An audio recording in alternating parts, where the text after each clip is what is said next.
Okay, so by now we know that you need to be in a calorie deficit to lean up and to lose weight.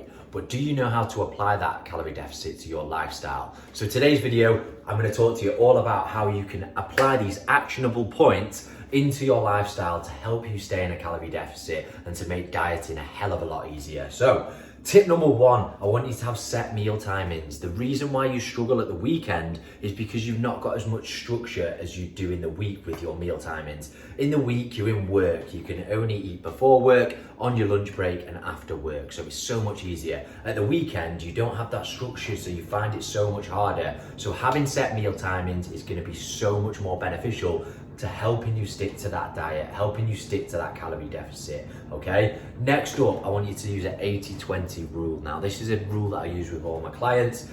Eating 80% of your calories through clean, whole foods that are packed with nutrients, okay? So quote unquote clean foods. The other 20% of your calories is gonna come from processed foods, highly palatable foods, foods that you love, tasty foods, snacks, pizza, ice cream, a beer here and there, some gins, you get the picture. 20% of your calories is gonna come through those sort of foods. Reason being, it makes it so much easier to stick to your calorie deficit because you're eating foods and drinks that you actually love. There's no point in cutting them out. All we need to do is make sure that you're getting plenty of good food in there within your calorie deficit as well. Okay, so that is a big one. Do not eliminate the foods that you love. Nothing is off limits.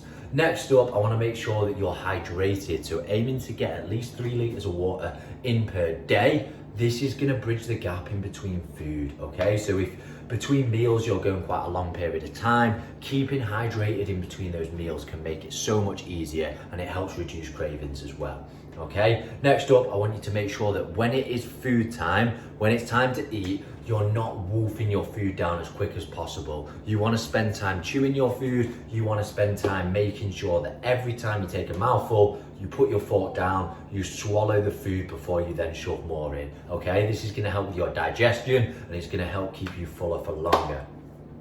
Next up, you want to make sure that you're getting enough protein in. So around 20 to 50 grams of protein per main meal.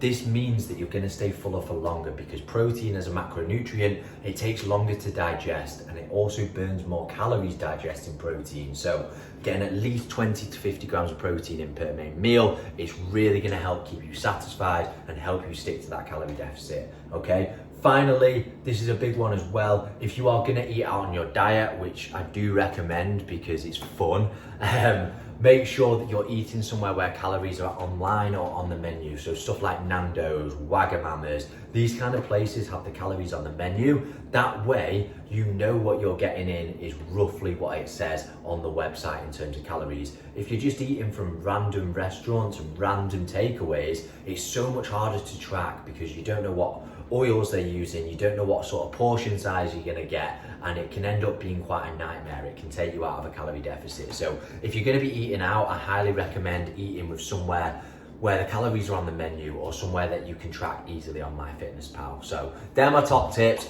Hopefully this helps massively. If you need any help at all when it comes to your nutrition, please drop me a message. I'm always here to help.